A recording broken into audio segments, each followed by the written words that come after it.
ಮೂರು ಹಂತದಲ್ಲಿ ನಿಮಗೆ ಇವತ್ತು ವಿಷಯವನ್ನು ನಾನು ತಿಳಿಸ್ತಾ ಇದ್ದೀನಿ.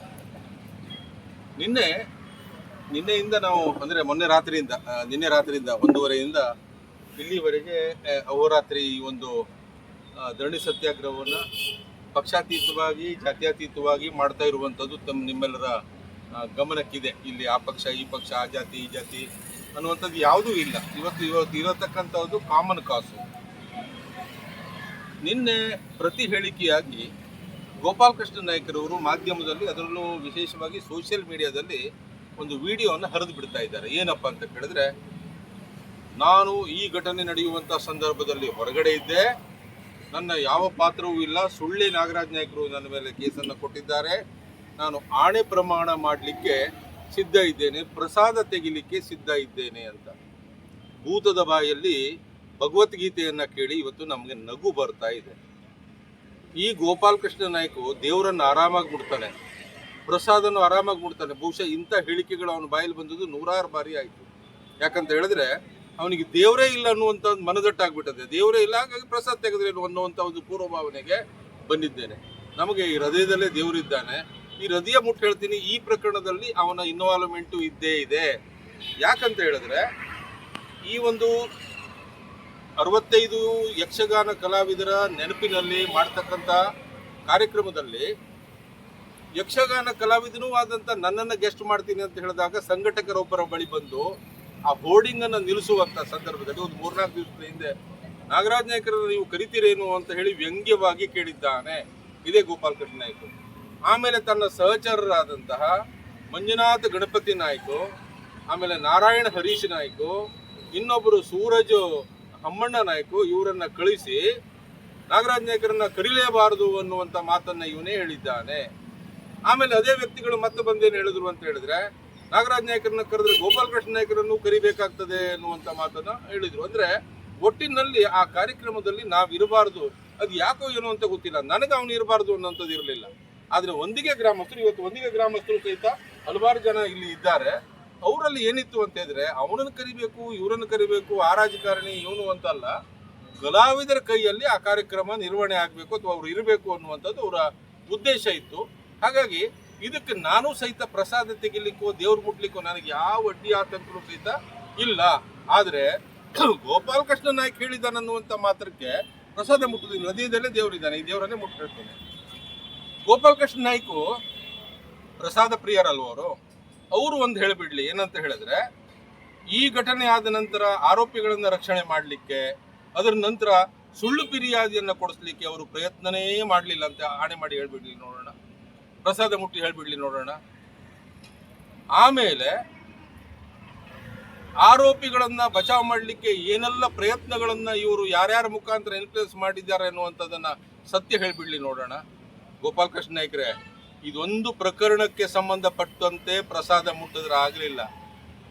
ಇಡೀ ಜೀವನ ಅನ್ನೋದು ಇರ್ತದಲ್ಲ, ನೈತಿಕತೆಯ ಜೀವನ ನಡೆಸುವುದು ಇದು ಒಂದು ದಿನದ ಪವಾಡ ಅಲ್ಲ.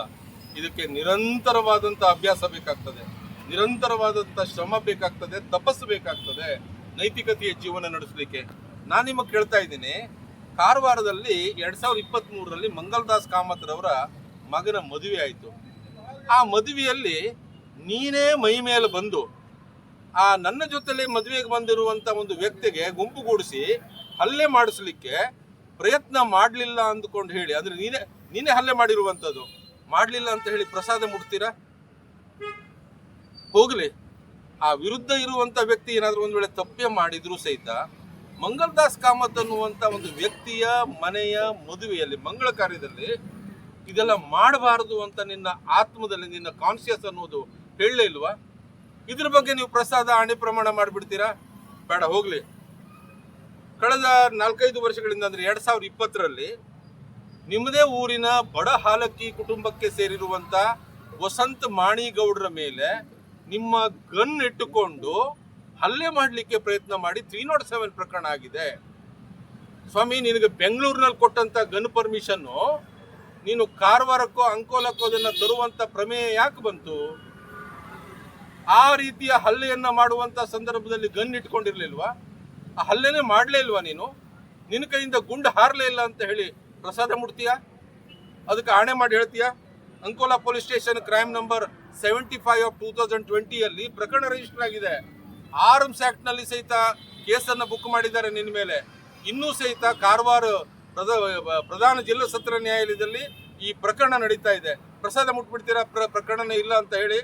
ಇದು ಹೋಗಲಿ, ಕಳೆದ ಒಂದು ವರ್ಷ ಅಂಕೋಲಾ PS ಕ್ರೈಮ್ ನಂಬರ್ನಲ್ಲಿ 71/25 ನಿನ್ನ ಮೇಲೆ, ನಿನ್ನ ಸಹಚರರ ಮೇಲೆ ಪ್ರಕರಣ ದಾಖಲಾಯಿತು. ಅಲ್ಲಿಯೂ ನೀನು ಹೇಳಿದ್ದಿ ನಾನು ಇರಲೇ ಇಲ್ಲ ಆ ದಿನ ಅಂತ ಹೇಳಿ. ಹೌದಪ್ಪ, ಅಪರಾಧ ಮಾಡುವವರು ಆ ಸ್ಥಳದಲ್ಲಿ ಆ ಸರ್ವೆ ನಂಬರ್ನಲ್ಲೇ ಇರಬೇಕಾಗ್ತದೆ ಅಂತ ಹೇಳಿ there is no hard and fast rule. ಬೇರೆ ಕಡೆಗೆ ಉಳಿದು ಸಹಿತ ಅಪರಾಧವನ್ನು ಮಾಡಿಸುವಂಥದ್ದು, ಎಲ್ಲೋ ಉಳಿದು ಯಾರಿಗೋ ಹೇಳಿ ಯಾರಿಗೋ ಮಾಡುವಂಥದ್ದು ಇವತ್ತಿನ ವಿದ್ಯುನ್ಮಾನ ಯುಗದಲ್ಲಿ, ಮೊಬೈಲ್ ಇದ್ದಂಥ ಕಾಲದಲ್ಲಿ ಇದು ಅಸಾಧ್ಯ ಅಂತ ಹೇಳಲಿಕ್ಕೆ ಆಗುವುದಿಲ್ಲ. ಹಾಗಿದ್ರೆ ಆ ಕ್ರೈಮ್ನಲ್ಲಿ ನಿನ್ನ ಇನ್ವಾಲ್ವ್ಮೆಂಟೇ ಇಲ್ಲ ಅಂತ ಹೇಳಿ ನೀವು ಯಾವುದೋ ದೇವ್ರು ಮುಟ್ಟಿದೆಯಲ್ಲ, ಈಗ ಅದೇ ದೇವ್ರ ಮುಂದೆ ಹೋಗಿ ಪ್ರಸಾದ ಮುಟ್ತೀಯ ನೀನು. ಅದರ ನಂತರ ಅಲ್ಲಿ ಅವರ ಮನೆಗೆ ಹೋಗಿ ಹೊಕ್ಕಿ ಹೊಡೆದು, Ankola police station crime number 71/25 ಒಂದಿಗೆ ಗ್ರಾಮದಲ್ಲಿ ಇಂಥ ಗುನ್ನೆಗಳು ಎಂದಿಗೂ ಸಹಿತ ಜರುಗೇ ಇರಲಿಲ್ಲ. ಊರಿನವರ ನಡುವೆ ಜಗಳ ಹಚ್ಚಿ ಆ ಊರಿನ ಮುಗ್ಧ ಹುಡುಗರಿಗೆ ಚಿತಾವಣೆ ಕೊಟ್ಟು, ಆ ಮುಗ್ಧ ಹುಡುಗರು ಅಣ್ಣತಮ್ಮದಂತ ಇದ್ದವರ ಮೇಲೆ ಅವ್ರ ತಲೆಯಲ್ಲಿ ಕ್ರೌರ್ಯ ತುಂಬಿ ಅವ್ರು ಇನ್ನೊಂದು ಮನೆಗೆ ಹೋಗಿ ಒಬ್ಬನ ತಲೆ ಮೇಲೆ ಹೊಡೆದು, ಆಮೇಲೆ ಆ ಉಳಿದ ಆರೋಪಿತರನ್ನ ಯಾವುದೋ ಕಾರ್ನಲ್ಲಿ ಸಾಗಾಣಿಕೆ ಮಾಡಲಿಲ್ಲ ಅಂತ ಹೇಳಿ ನೀವು ಮತ್ತು ನಿಮ್ಮ ಬಲಗೈ ಬಂಟ ಇದಾನಲ್ಲ, ಈ ಎಲ್ಲ ನೊಟೋರಿಯಸ್ ಆಕ್ಟಿವಿಟೀಸಿನ kingpin mister Suraj Hammanna Nayak, ಅವನು ಒಂದೇ ಅಲ್ವೇ ಅಲ್ಲ, ನೀನು ಅವನ್ನ ಬಚಾವ್ ಮಾಡಲಿಕ್ಕೆ ಪ್ರಯತ್ನ ಮಾಡಲಿಲ್ಲ ಅಂತ ಹೇಳ್ತೀರಾ. ಸೂರಜ್ ನಾಯ್ಕ ಕಾರಲ್ಲಿ ಕರ್ಕೊಂಡು ಹೋಗಿರುವಂಥದ್ದು CCTVಯಲ್ಲಿ ಸಹಿತ ನೋಂದಾಗಿದೆ. ಆಮೇಲೆ ನಿನ್ನ ಹೋಮ್ ಮಿನಿಸ್ಟರ್ಗಳ ಪ್ರಭಾವವನ್ನು ಬಳಸಿ ನೀವೇನು ಮಾಡಿದ್ರಿ, ಆ ಚಾರ್ಜ್ ಶೀಟ್ನಲ್ಲಿ ನಿಮ್ಮ 3 ಹೆಸರನ್ನ, ಸೂರಜ ಮತ್ತು ನಿಂದು ಮತ್ತು ಇನ್ನೊಬ್ಬರ ಹೆಸರನ್ನ ಕೈ ಬಿಡುವಂಗೆ ಮಾಡಿದ್ರಿ. ಇನ್ಪ್ಲೇಸ್ ಮಾಡಿ ಕೈ ಬಿಟ್ಟಿರುವಂಥದ್ದಲ್ವಾ. ಪೊಲೀಸ್ ಸ್ಟೇಷನ್ನಲ್ಲೇ ನೀನೇ ಬಂದು ಫಿರ್ಯಾದಿ ಕೊಟ್ಟವ್ರನ್ನ ಹೀನಾಮಾನವಾಗಿ ಬೈದು ಅವರಿಗೆ ಟೀಕೆ ಮಾಡಿ ಅವರಿಗೆ ಬೆದರಿಕೆ ಒಡ್ಲಿಲ್ಲ ಅಂತ ಹೇಳಿ ಆಣೆ ಪ್ರಮಾಣ ಮಾಡ್ತೀಯಾ. ಇಲ್ಲೇ ಗೋಡೆ ಗಣಪತಿ ಇದೆ ಪೊಲೀಸ್ ಸ್ಟೇಷನ್ ಪಕ್ಕದಲ್ಲೇ, ಅದ್ರ ಮೇಲೆ ಆಣೆ ಪ್ರಮಾಣ ಮಾಡ್ತೀಯಾ. ಆಣೆ ಪ್ರಮಾಣ ಮಾಡ್ಲಿಕ್ಕೆ ಹೋದ್ರೆ ಭಾಳ ಇದೆ ಮಾರ್ರೆ. ಪಕ್ಷ ನಿಷ್ಠೆ ಬಗ್ಗೆ ಎಲ್ಲ ಬೇರೆ ಪಕ್ಷ ನಿಷ್ಠೆ ಬಗ್ಗೆ ಹೇಳ್ತೀರಿ. ಇವತ್ತೇ ನಮ್ಮ ಉದಯ ವಾಮನ್ ನಾಯ್ಕರವರು ನನಗೆ ಹೇಳಿದ್ರು, 10 ವರ್ಷ ಆಗಿರಬೇಕು ಇವ್ರು ಪಕ್ಷಕ್ಕೆ ಬಂದು. ನಮ್ಮ ಅಂಕೋಲಾ ಆಫೀಸಿನ ಪಕ್ಷದ ರಿಜಿಸ್ಟರ್ನಲ್ಲಿ, ಜಿಲ್ಲಾ ಆಫೀಸಿನ ಪಕ್ಷದ ರಿಜಿಸ್ಟರ್ನಲ್ಲಿ ಇನ್ನೂವರೆಗೆ ಮೀಟಿಂಗ್ ಆದ ಬಗ್ಗೆ ಒಂದು ಸಿಗ್ನೇಚರ್ ಇಲ್ಲ ಅಂತ ಹೇಳ್ತಾರೆ. ನೀವೇ ಇಲ್ಲಿ ಕಳೆದ ಕೆಲವು ದಿನಗಳ ಹಿಂದೆ ಟೋಲ್ಗೇಟ್ನಲ್ಲಿ ನೀವು ಸತೀಶ್ ಶೈಲರು ಒಂದೇ ಕಡೆ ಇದ್ದು ಮಾತಾಗಿತ್ತು. ಇಲ್ಲಿ ನಮ್ಮ ಇವರು ಇದ್ದಾರೆ, ಹೌದಾ? ಆಗಿದ್ದೌದಾ? ಅಲ್ಲಿ ಇದೇ ಗೋಪಾಲ್ ಕೃಷ್ಣ ನಾಯ್ಕ ಹೇಳಿದ್ದಾನೆ, ನಾನು ಸತೀಶ್ ಶೈಲಿಗೆ ಓಟ್ ಹಾಕಲಿಲ್ಲ. ಯಾರಿಗೆ ಹಾಕಿದೆ? ರೂಪಾಲಿ ನಾಯ್ಕರಿಗೆ ಹಾಕಿದೆ ಅಂತ ಹೇಳಿದ್ನ. ಅದ್ರ ಅಂತ ಹೇಳಿದ್ದ. ನೀನು ಆಣೆ ಪ್ರಮಾಣ ಮಾಡಿ ಹೇಳ್ತೀಯಾ? ಆಣೆ ಪ್ರಮಾಣ ಮಾಡ್ಲಿಕ್ಕೆ ಹೇಳಿದ್ರೆ ಬಹಳಷ್ಟು ಇದೆ. ಕಳೆದ ಕೆಲವೇ ವರ್ಷಗಳ ಹಿಂದೆ ರೋಜ್ಗಾರ್ ಯೋಜನೆಯ ಸಾಲವನ್ನೇ ತುಂಬದೆ, ಆ ರೋಜ್ಗಾರ್ ಯೋಜನೆಯ ಆ ಒಂದು ಯೋಜನೆ ಇತ್ತಲ್ಲಿ ಸಾಲ ರಿಟರ್ನ್ ತುಂಬಲಿಕ್ಕೆ ಆಗದೆ ಇರುವಂಥವ್ನು ಇವತ್ತು ಕೋಟಿಗಟ್ಟಲೆ ಹಣ ಮಾಡಿದೆಯಲ್ಲ. ನಿನ್ನ ಹಣ, ನೀ ಬೇರೆಯವರ ಪ್ರೊಫೆಷನ್ನು, ಬೇರೆಯವರ ಇದ್ರ ಬಗ್ಗೆ ಎಲ್ಲ ತುಂಬ ಮಾತಾಡುವನು. ಆ ಎಲ್ಲ ಹಣವೂ ಸಹಿತ ಕಾನೂನಾತ್ಮಕವಾಗಿ, ನೈತಿಕವಾಗಿ ನೀನು ದುಡಿದದ್ದು ಅಂತ ಹೇಳಿ ಹಣೆ ಪ್ರಮಾಣ ಮಾಡ್ತೀಯಾ. ಬೇರೆಯವರ ಹಣೆ ಪ್ರಮಾಣದ ಬಗ್ಗೆ ಹೇಳ್ತೀಯಲ್ಲ. ನೀವು ಗೋಪಾಲ್ ಕೃಷ್ಣ ನಾಯ್ಕರೇ, ಇನ್ನೂ ಸಹಿತ ಕಾಲ ಮಿಂಚಿಲ್ಲ. ಆತ್ಮವಿಮರ್ಶೆ ಮಾಡ್ಕೊಳ್ಳಿ. ಸಣ್ಣ ಸಣ್ಣ ಮಕ್ಕಳಿಗೆ ತಲೆಯಲ್ಲಿ ಕ್ರೌರ್ಯ ತುಂಬಿ ನೀನು ತೆರೆಯ ಮರೆಯಲ್ಲಿ ಉಳಿದು ಅವರಿಗೆ ಪ್ರೋತ್ಸಾಹ ಕೊಟ್ಟು ಯಾರ್ದೋ ಯಾರ ಮೇಲೋ ಗಲಾಟೆ ಮಾಡಿಸ್ತೀರಲ್ಲ. ಕೇವಲ MLA ಆಗಬೇಕು ಅನ್ನುವಂಥ ಒಂದೇ ಒಂದು ಇಚ್ಛೆಯಿಂದ ಇಷ್ಟೆಲ್ಲ ಗಲಾಟೆಗಳು ಊರು ತುಂಬ ಬೇಕಾ ಸ್ವಾಮಿ? ನಿನ್ನ ಮೇಲೆ 6-7 ಕೇಸ್ ರಿಜಿಸ್ಟರ್ ಆಗಿದೆ, ಎಲ್ಲ ನಾನೇ ಮಾಡಿದ್ದ. ಮೊದಲನೇದಾಗಿ ನಿನ್ನ ಮೇಲೆ FIR ಮಾಡೋದಂತ ನೋಡು, ಪುರುಷೋತ್ತಮ ನಾಯಕರು ನನ್ನ ಪಕ್ಕದಲ್ಲಿದ್ದಾರೆ. ನಿಮ್ಮದೇ ಪಕ್ಷದ ಹಿರಿಯ ನಾಯಕರು ಸ್ವಾಮಿ ಇವರು. ಇವ್ರ ಹತ್ರ ಗಲಾಟೆ ಮಾಡಲಿಲ್ಲ ಅಂತ ಪ್ರಸಾದ ಮುಟ್ತೀಯಾ? ಪ್ರಸಾದ ಮುಟ್ಟುವುದು ಒಂದು ಪ್ರಕರಣಕ್ಕಲ್ಲ, ಎಲ್ಲ ಪ್ರಕರಣಕ್ಕೆ. ಇಡೀ ಜೀವನದಲ್ಲಿ ಪ್ರಸಾದ ಮುಟ್ಟಿದ್ರೆ ಬಹುಶಃ ಒಂದು ಬುಟ್ಟಿ ಸಾಕಾಗಲಿಲ್ಲ, ಅಷ್ಟು ಪ್ರಸಾದ ಮುಟ್ಟಬೇಕಾಗುವುದು. ಹಾಗಾಗಿ ಬೇರೆಯವ್ರ ಜೊತೆ ಪ್ರಸಾದ ಮುಟ್ಟಿಸ್ಲಿಕ್ಕೆ ಹೋಗಬೇಡ. ಆತ್ಮಸ್ಥೈರ್ಯಕ್ಕಿಂತ ಹೆಚ್ಚಿನದಾಗಿರುವಂಥದ್ದು, ಈ ಆತ್ಮ ಮುಟ್ಟಿ ಮಾತನಾಡೋದಕ್ಕಿಂತ ಹೆಚ್ಚಾಗಿರುವಂಥದ್ದು ಯಾವುದೂ ಇಲ್ಲ. ಎಲ್ಲಿ ಬೇಕಾದರೂ ಯಾವುದು ಬೇಕಾದರೂ ನಮ್ಮ ತಿಳುವಳಿಕೆಗಿರುವಂಥ ಪ್ರಸಾದವನ್ನು ಖಂಡಿತವಾಗಿ ಮುಟ್ತೀವಿ. ಇವ್ಯಾವುದೂ ಮಾಡಲಿಲ್ಲ ಅಂತ ನೀ ಹೇಳಿ ಮುಟ್ಬಿಡೋಣ. ಧನ್ಯವಾದಗಳು. ಈ ಪತ್ರಿಕಾಗೋಷ್ಠಿಗೆ ಬಂದಿರುವಂಥ ಪತ್ರಕರ್ತರಿಗೆಲ್ಲ ನಮಸ್ಕಾರಗಳು. ಶ್ರೀಯುತ ಗೋಪಾಲ್ ಕೃಷ್ಣ ರಾಮಚಂದ್ರ ನಾಯ್ಕರವರ ಒಂದೊಂದೇ ಅಧ್ಯಾಯವನ್ನು ತೆರೀತಾ ಹೋದರೆ ಭಾಳಷ್ಟಿದೆ.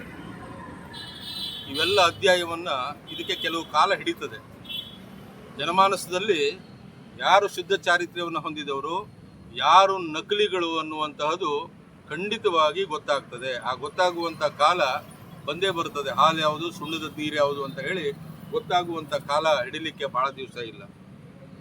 ಗೋಪಾಲಕೃಷ್ಣ ನಾಯ್ಕರವರು ನಮಗಿಲ್ಲಿವರೆಗೆ ತಿಳಿದಿರುವುದೇನೋ ಅಂಕೋಲಾ ಪೊಲೀಸ್ ಸ್ಟೇಷನ್ನಲ್ಲಿ ಎಲ್ಲ ಇನ್ಫ್ಲೂಯೆನ್ಸ್ ಮಾಡಿ ಪೊಲೀಸರನ್ನ ಬುಟ್ಟಿಗೆ ಹಾಕ್ಕೊಂಡು ಆ ಕೆಲಸ ಕಾರ್ಯಗಳನ್ನು ತನ್ನ ಪರವಾಗಿ ಮಾಡ್ಕೊಳ್ತಾರೆ ಅನ್ನುವಂಥದ್ದಿತ್ತು. ಕೇವಲ ಪೊಲೀಸ್ ಇಲಾಖೆ ಅಷ್ಟೇ ಅಲ್ಲ, ಎಲ್ಲ ಇಲಾಖೆಗಳ ತನ್ನ ಕೈ ಮುಷ್ಟಿಯಲ್ಲಿ ಇಟ್ಟುಕೊಂಡು ಅಕ್ರಮ ಚಟುವಟಿಕೆಯಲ್ಲಿ ಗೋಪಾಲಕೃಷ್ಣ ನಾಯ್ಕ ನಿರತರಾಗಿದ್ದಾರೆ.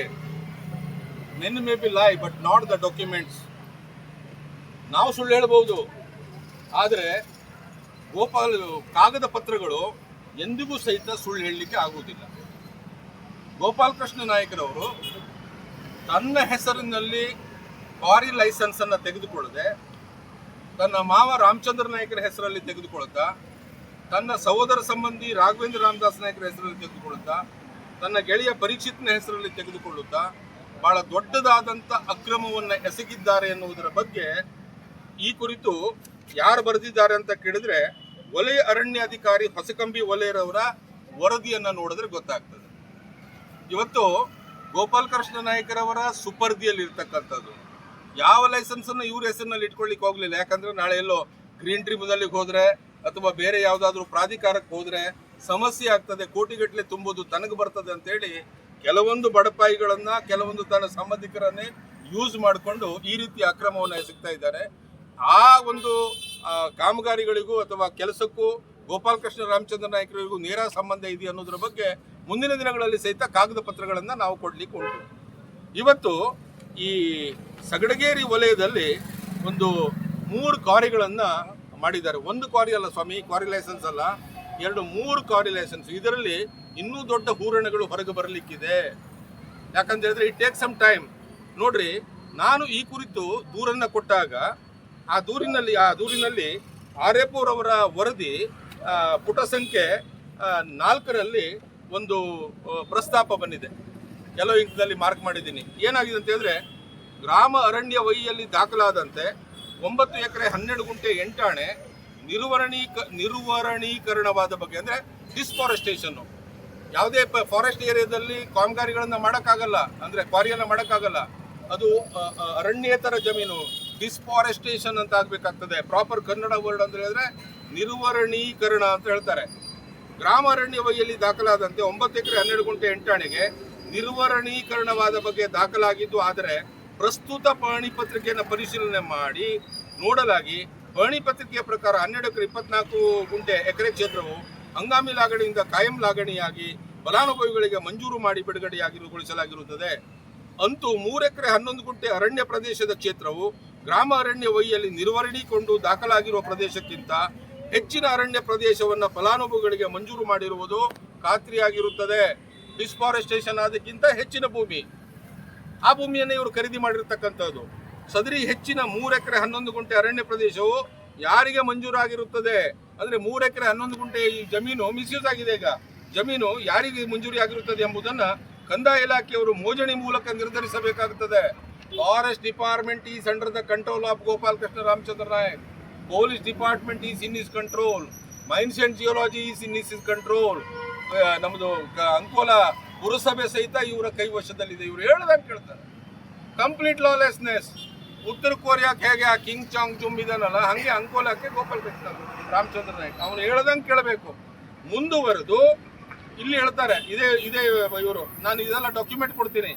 ಈ ಎಲ್ಲ ಮೇಲಿನ ಅಂಶಗಳಿಂದ ಇಲಾಖೆ ಗ್ರಾಮನಕಾಶೆ VFR ಕಂದಾಯ ಇಲಾಖೆಯ ಗ್ರಾಮನಕಾಶೆ ಪಹಣಿ ಪತ್ರಿಕೆ ಒಂದಕ್ಕೊಂದು ತಾಳಿಯಾಗದೇ ಇರುವುದರಿಂದ ಹಾಗೂ ಪಾರೇಸರ್ ನಂಬರ್ 43ನೇದರ ಪ್ರದೇಶವು ನಿರ್ವಹಣೀಕರಣವಾದ ಬಗ್ಗೆ ಯಾವುದೇ ಸೂಕ್ತ ಡಿನೋಟಿಫಿಕೇಶನ್ ಪ್ರತಿ ಇಲ್ಲದೇ ಇರುವುದರಿಂದ ಸದರಿ ರಾಘವೇಂದ್ರ ರಾಮದಾಸ್ ನಾಯ್ಕ್ ಸಗಡಗೇರಿ ಪರೀಕ್ಷಿತ್ ನೀಲಕಂಠ ನಾಯ್ಕ್ ಇವರು ಗಣಿ ಇಲಾಖೆಯಿಂದ ಅನುಮತಿ ಪಡೆದು ನಡೆಸುತ್ತಿರುವ ಪ್ರದೇಶವು ನಮ್ಮ ದಾಖಲೆ ಪ್ರಕಾರ ಕಾಯಂ ಲಾಗಣಿ ಪ್ರದೇಶದಲ್ಲಿ ನಿರ್ವಹಣೀಕರಣವಾಗದೇ ಇರುವ ಪ್ರದೇಶದಲ್ಲಿ ನಡೆಯುತ್ತಿರುವುದಕ್ಕೆ ಮೇಲ್ನೋಟಕ್ಕೆ ಕಂಡು ಬರುತ್ತದೆ.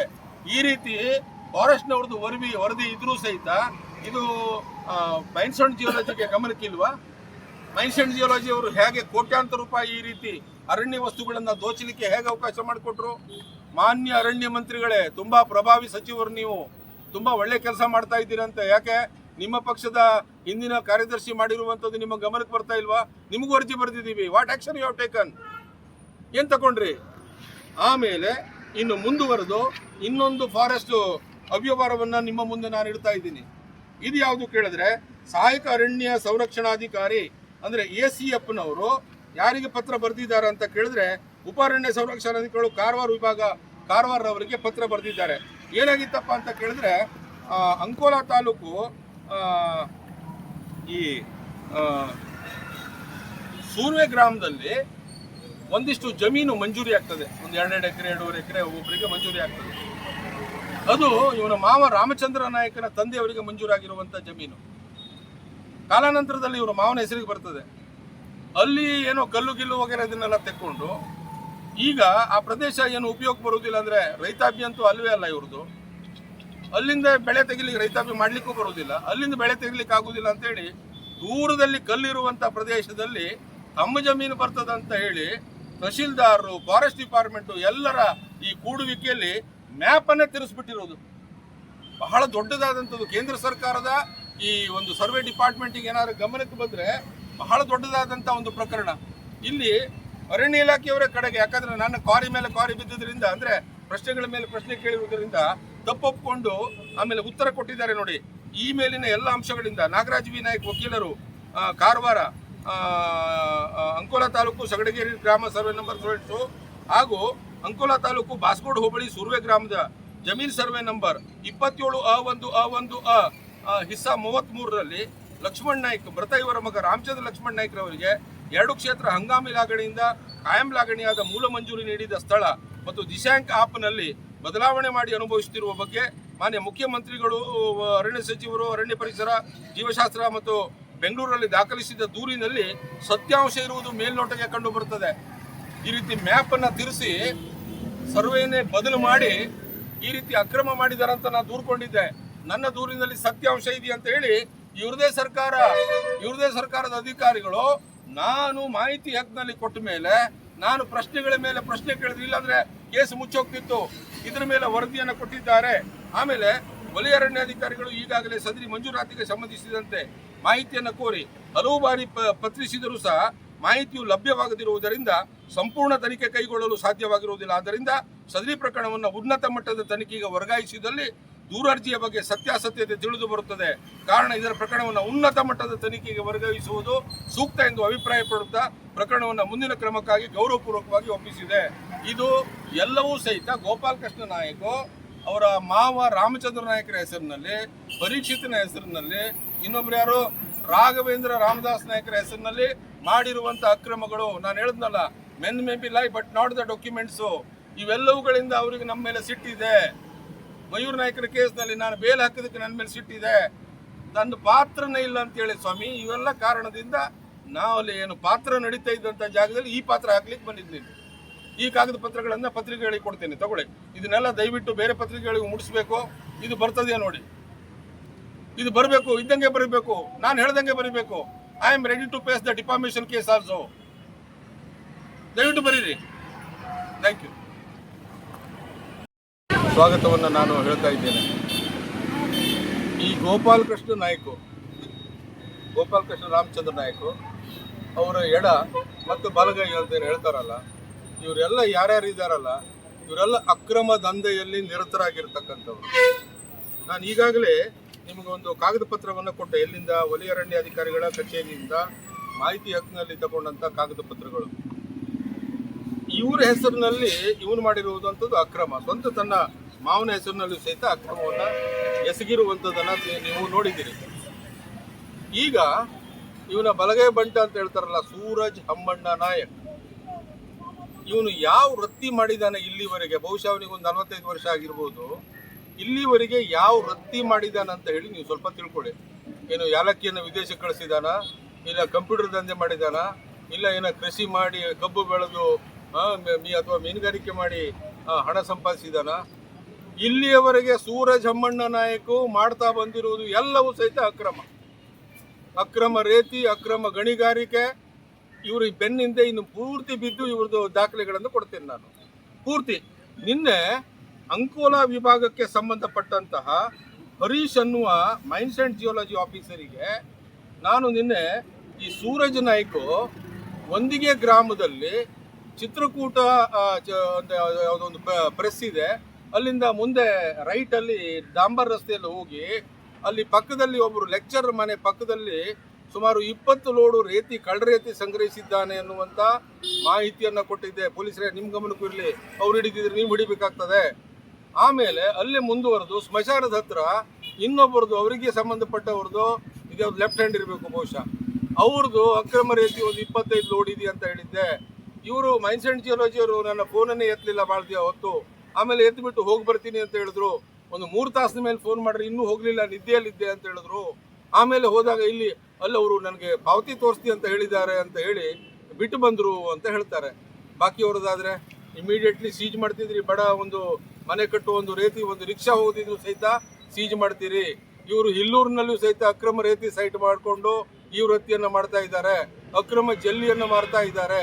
ಇವರಿಗೆ ಸಂಬಂಧಪಟ್ಟಂತೆ ಸಗಡಗೇರಿಯ ಈ ಅಕ್ರಮ ಏನು ಕ್ವಾರಿ ಇದೆಯಲ್ಲ, ಅದರಲ್ಲಿ ಎಲ್ಲವೂ ಸಹಿತ ಈ ಗೋಪಾಲಕೃಷ್ಣ ನಾಯ್ಕನ ಬಲಗೈ ಬಂಟ ಅಂತ ಹೇಳಿದ್ರೆ ಸೂರಜ್ ನಾಯ್ಕು. ಯಾವುದೂ ಘಟನೆಯಲ್ಲಿ ಅವನು ಮುಂದೆ ಕಾಣಿಸ್ಕೊಳ್ಳುವುದಿಲ್ಲ, ಎಲ್ಲವೂ ಸಹಿತ ಹಿನ್ನೆಲೆಯ ಗಾಯನವನ್ನು ಹೇಳ್ತಾರೆ. ಆಮೇಲೆ ತನ್ನ ಮೇಲೆ ಸುಮ್ಮನೆ ಆಪಾದನೆಯನ್ನು ಮಾಡ್ತಾರೆ ಅಂತ ಹೇಳ್ತಾರೆ. ಬೇರೆಯವರ ದಂಧೆಯನ್ನು ಹಾಳು ಮಾಡ್ತಾರೆ, ಇವರು ಅದು ನೋಡಿದ್ದಾರೆ ಇದು ನೋಡಿದ್ದಾರೆ ಅಂತ ಹೇಳಿ ಮಾಹಿತಿಯನ್ನು ಕೊಡ್ತಾರೆ. ಅವ್ರದೇ ಊರಿನ ಗ್ರಾಮಸ್ಥರಿಗೆ ಯಾವುದೇ ಕೆಲಸ ಕೊಡಬೇಡಿ ಅಂತ ಹೇಳಿ ಮಾಹಿತಿಯನ್ನು ಕೊಡ್ತಾರೆ.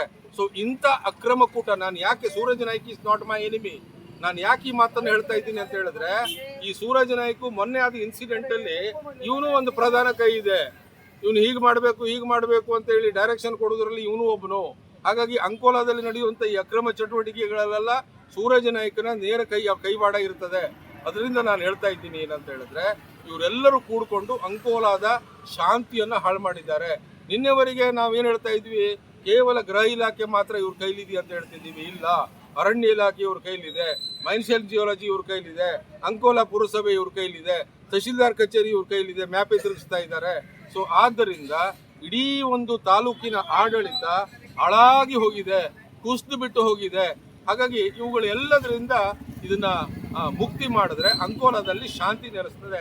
ಅದಕ್ಕೆ ನಾವು ನಮ್ಮ ಮುಂದೆ ಸಮಕ್ಷಮ ಉತ್ತರ ಕನ್ನಡದ ಜಿಲ್ಲಾಧಿಕಾರಿಗಳು ನಮ್ಮ ಬಳಿ ಬರಬೇಕು, ನಿಮ್ಗೆ ಆಗ್ರಹ ಹೇಳ್ಕೊಳ್ಬೇಕು ಅಂತ ಅಂದರೆ ನಾವು ಹೋಗ್ಬೋದು, ಬಟ್ ನಾವು ಧರಣಿ ನಿರತರಾಗಿರೋದ್ರಿಂದ ಅವರು ಇಲ್ಲಿ ಬರಬೇಕು ಅಂತ ಹೇಳಿ ವಿನಂತಿಯನ್ನು ಮಾಡ್ಕೊಳ್ತಾ ಇದ್ದೀವಿ.